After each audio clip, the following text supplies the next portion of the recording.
sinasabi natin.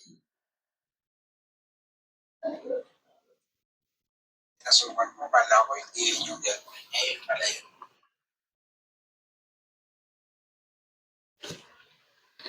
Ito, lagay na natin yung pinaka-sauce niya. Nandito, yung liver, chicken liver, at saka yung limon, kalamansi. Yan, nilagay na natin para maging malapot na siya. Siguro kumanda lang.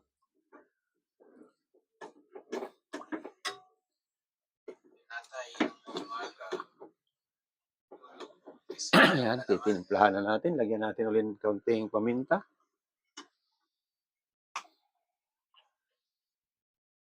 Kaunting ginisa mix.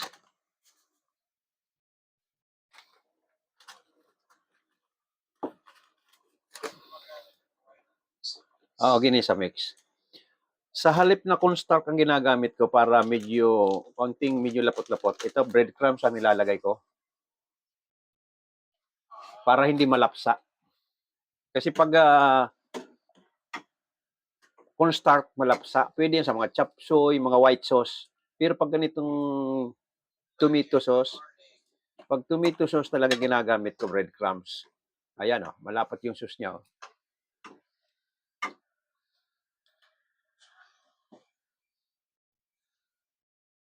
Ito naman, ang liquid seasoning natin, pampalinamnam. Patak-patak lang.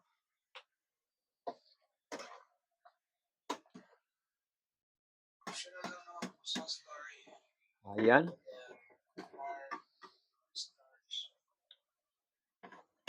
Okay na, malambot na.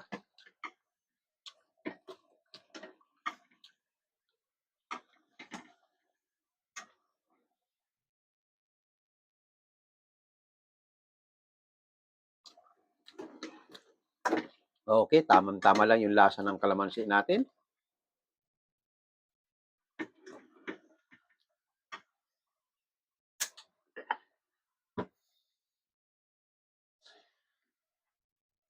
Ito na yung kabuuan.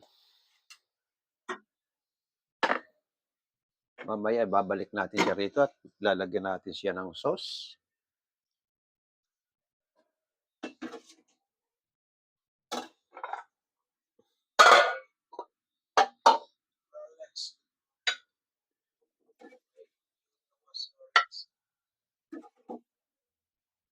Yung ating gisadong tuna, katamtaman lang ang sabaw. Ito yung ating gisadong tuna.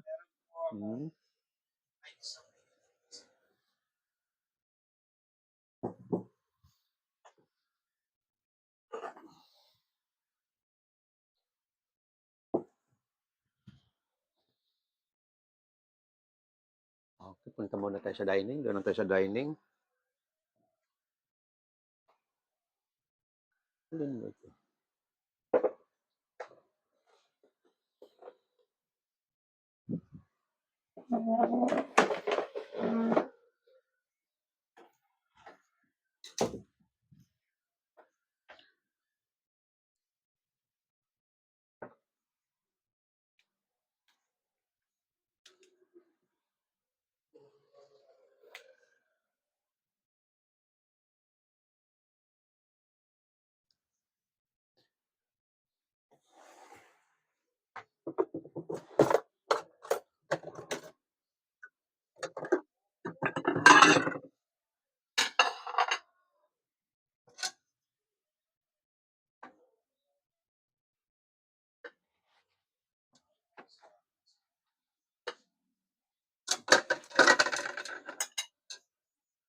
Ayan.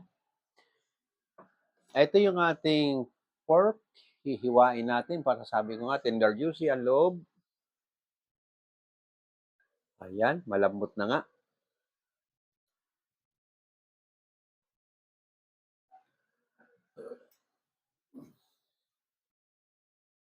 Ayan.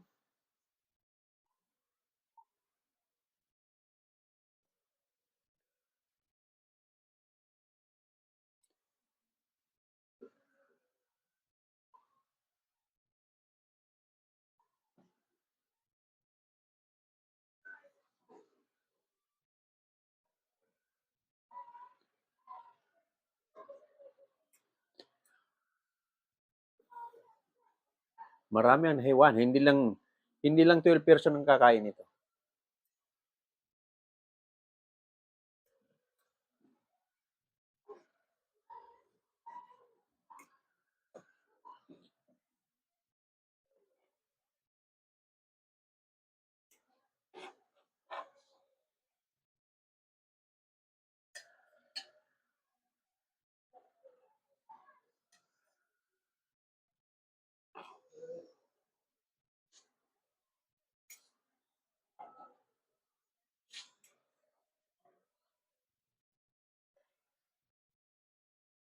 Okay, ilalagay natin yung sauce.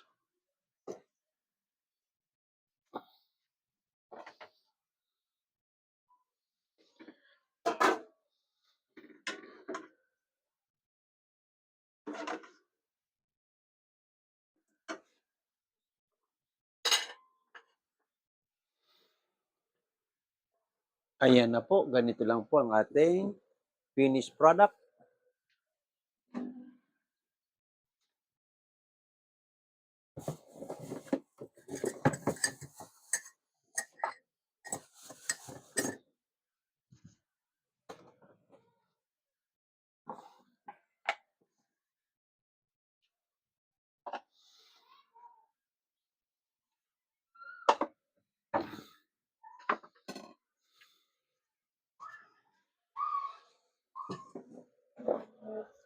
Ito na po ang ating finished product. Nakikita nyo naman yung ating pork asado. Ayan, malapot-lapot ang sauce niya. Ayan.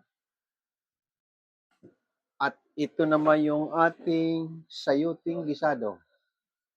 Okay. Tikman na natin para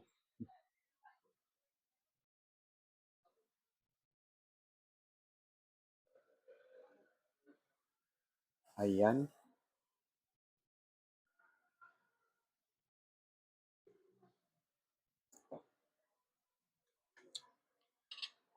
Okay yung lasa ng ating ayan, lambot na oh.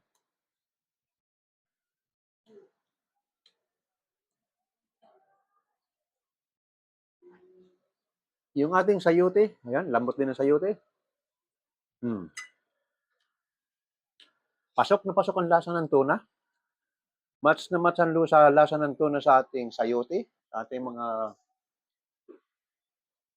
hindi pa sanay maggisa ng gulay sa tuna, ating mga dilata, sardinas, tulad ng ligo, itong tuna, mga panggisa natin sa gulay. Madali lang yan. Sa kahit anong klaseng gulay, pwede natin ipares. Ayan.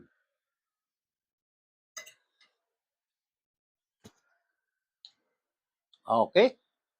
Nakaraos na naman tayo ng isang araw. Maraming salamat dyan sa aking mga taga-subaybay. Lalong-lalo na yung gustong matuto, panoorin mo lang lagi sa YouTube ang aking ginagawa. Kung anong menu ang gusto mo, nandiyan yan naka-upload. Pag naisip mo nga, gusto mo magluto bukas ng creamy chicken pastel, nandiyan sa YouTube yan. Pork stick, nasa YouTube din yan. Kaya, madali lang para matuto kayo, panoorin nyo lang. Maraming salamat ulit. At nakarapos na naman tayo ng isang araw. Maraming salamat. Huwag natin pakalimutan pindutin ang subscribe button at like. Maraming salamat. Bye-bye sa mga taga-YouTube.